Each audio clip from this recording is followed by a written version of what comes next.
Today, I would like to talk about an important idea that changed the way modern factories work: the assembly line developed by Henry Ford. Many people know Ford as a famous car company, but the real innovation of Henry Ford was not only the automobile itself. His most important contribution was a new way of organizing work in factories. Before Ford introduced the assembly line, cars were usually built by skilled workers who assembled many parts themselves. A group of workers might work together to build an entire car, moving from one task to another. While this system allowed workers to use many skills, it also made production slow and expensive. Ford wanted to make automobiles affordable for ordinary people, not just for the wealthy. To achieve this goal, he needed a way to produce cars much faster and at a lower cost. His solution was the moving assembly line. Instead of workers moving around the factory to build a car, the car itself moved along a production line. Each worker stood in one spot and performed a specific task as the car passed by. For example, one worker attached the wheels, another installed the engine parts, and another tightened bolts or added small components. Each person focused on one simple action that was repeated many times during the day. This system had several advantages. First, it greatly increased speed. Because each worker performed a small and well-practiced task, the time required to build a car dropped dramatically. In Ford's factories, the time needed to assemble a Model T was reduced from more than 12 hours to about 90 minutes. Second, the assembly line reduced costs. When production became faster and more efficient, Ford could sell cars at lower prices. As a result, automobiles became affordable for many middle-class families. Third, the system made large-scale production possible. Since the process was standardized, thousands of cars could be produced using the same sequence of tasks. However, the assembly line also created new challenges for workers. Because each worker performed the same task repeatedly, the work could become boring and physically demanding. Some critics argued that this system turned workers into parts of a machine rather than skilled craftsmen. Ford tried to address this problem in part by offering higher wages than many other factories at the time. In 1914, he introduced the famous $5 workday, which helped attract workers and allowed many of them to afford the cars they were building. Even today, the influence of the assembly line can be seen in many industries. Modern manufacturing, logistics systems, and even some service jobs use similar principles of dividing work into specialized tasks. In conclusion, Henry Ford's assembly line was more than a technical invention. It was a new way of organizing work that made mass production possible and changed modern society. By making products faster and cheaper to produce, Ford helped bring industrial goods within reach of millions of people around the world. All right, listeners, today we're shifting gears from fast food kitchens to factory floors. We've already talked about Frederick Taylor, the man who believed work could be studied scientifically. We've seen how the McDonald brothers applied that idea to hamburgers and fries. But now we arrive at one of the most famous examples in industrial history, the moving assembly line created by Henry Ford. Let's rewind to the early 20th century. Automobiles existed, but they were expensive and rare. Cars were built slowly by skilled workers who assembled many different parts themselves. A small team might spend more than half a day building a single vehicle.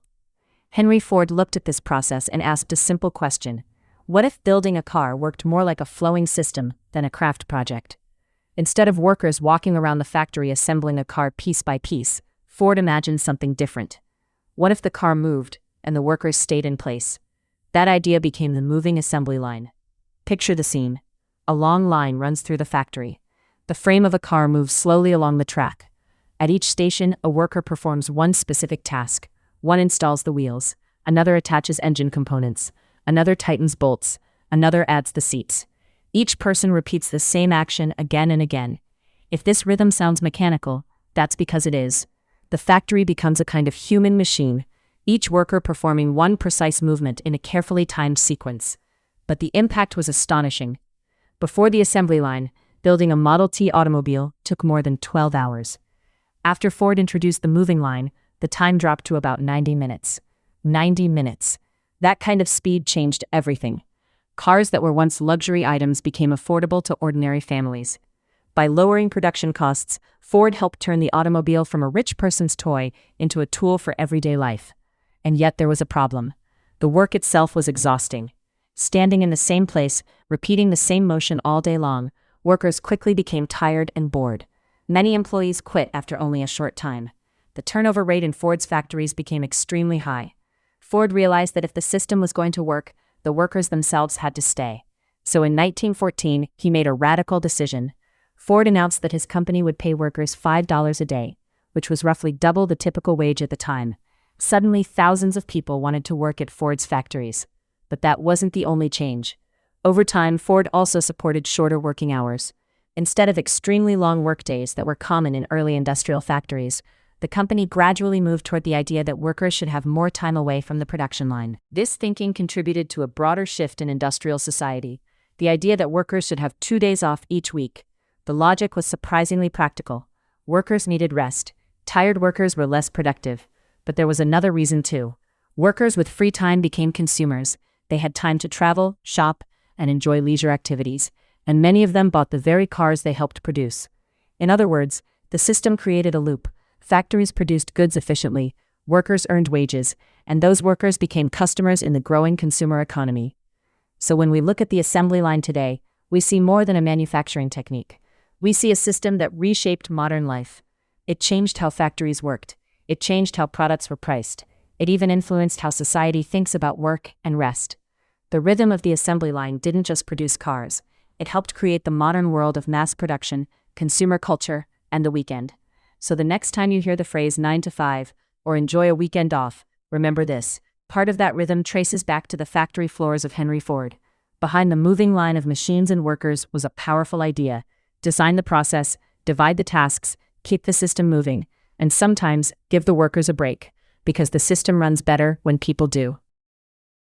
Ladies and gentlemen, today I invite you to reflect on an invention that reshaped not only factories but the structure of everyday life, the moving assembly line introduced by Henry Ford in the early 20th century. At first glance, the assembly line appears to be merely a technical innovation, a clever method of organizing production. Yet its significance extends far beyond engineering. The assembly line transformed how goods are made, how workers experience their labor, and even how societies understand consumption, leisure, and economic participation. To appreciate the significance of Ford's idea, we must first consider the world before it. In the early years of the automobile industry, cars were produced slowly by skilled craftsmen. Workers moved around the workshop assembling many parts themselves. A single vehicle could take more than half a day to complete. Automobiles were expensive, rare, and largely limited to the wealthy. Henry Ford asked a different question. What if the problem of production were not simply about building a better car, but about designing a better system for building cars? His answer drew inspiration from the principles of scientific management developed by Frederick Taylor. Instead of relying on skilled workers to assemble entire machines, Ford reorganized the factory around a sequence of specialized tasks. But Ford went further. He introduced a moving production line in which the product itself traveled through the factory while workers remained at fixed stations. As the chassis of a Model T rolled slowly along the line, each worker performed a single action, attaching wheels, installing components, tightening bolts. The tasks were simple, repetitive, and precisely timed. The results were extraordinary. Before the assembly line, producing a Model T took more than 12 hours. After Ford reorganized production, the time dropped to roughly 90 minutes. In purely economic terms, this was revolutionary. Lower production time meant lower costs. Lower costs meant lower prices. And lower prices meant something remarkable: the automobile, once a luxury good, became accessible to ordinary families. In this sense, Ford's innovation helped create what we now call the modern consumer society. Millions of people who had never imagined owning a car suddenly could. Roads expanded, suburbs grew, and mobility became a defining feature of modern life. The assembly line did not merely produce vehicles, it reshaped the geography and rhythms of society itself. But Ford's contribution did not stop at production. He also recognized a deeper economic insight. If workers were to produce goods on a massive scale, they would also need the purchasing power to buy those goods. In 1914, Ford announced what became known as the $5 workday, roughly doubling the average industrial wage. At the time, many business leaders considered this decision reckless. Why pay workers more than necessary? Ford's reasoning was both practical and visionary. Better wages would reduce turnover and increase stability in the factory. But they would also transform workers into consumers. The men who built the cars could eventually afford to buy them. In this way, Ford's system helped link production and consumption into a single economic cycle. Factories produced goods efficiently, workers earned wages, and those same workers became participants in a growing consumer economy. Over time, another shift followed. Industrial societies gradually adopted shorter working hours and eventually the idea of the two-day weekend. This change reflected not only concerns about worker fatigue but also a broader recognition that a modern economy depends on both work and leisure. Workers needed time to rest. But they also needed time to participate in the life of the economy, traveling, shopping, and enjoying the goods that industrial production made possible. Seen in this light, Ford's system represents a paradox. On one hand, the assembly line simplified work to an unprecedented degree. Each worker performed a narrow task repeatedly, often with little autonomy or creativity. Critics argued that such work reduced human beings to mere components within a vast industrial machine. Yet on the other hand, the same system helped create a society in which ordinary people could enjoy levels of material comfort once reserved for the wealthy. The assembly line therefore raises an enduring moral question. When we judge an economic system, what values should we consider? Should we focus on efficiency and productivity, the ability to produce goods quickly and cheaply? Or should we also consider the quality of work itself, the opportunities for skill, autonomy, and meaningful participation? Henry Ford's legacy forces us to confront both sides of this question. His system undoubtedly narrowed many forms of work, transforming skilled labor into repetitive tasks. Yet it also democratized access to technology and consumption, bringing modern conveniences within reach of millions of people. Perhaps the challenge for modern societies is not to reject Ford's insight, but to refine it. Efficiency can generate prosperity, but prosperity alone does not define a good society.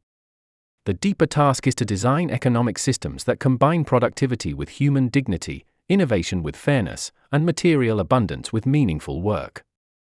If we approach Ford's legacy with that balance in mind, we may begin to see the assembly line not only as a symbol of industrial discipline, but also as a reminder that economic systems shape the lives of citizens far beyond the factory floor. And the true measure of such systems lies not merely in what they produce, but in how they enable people to live.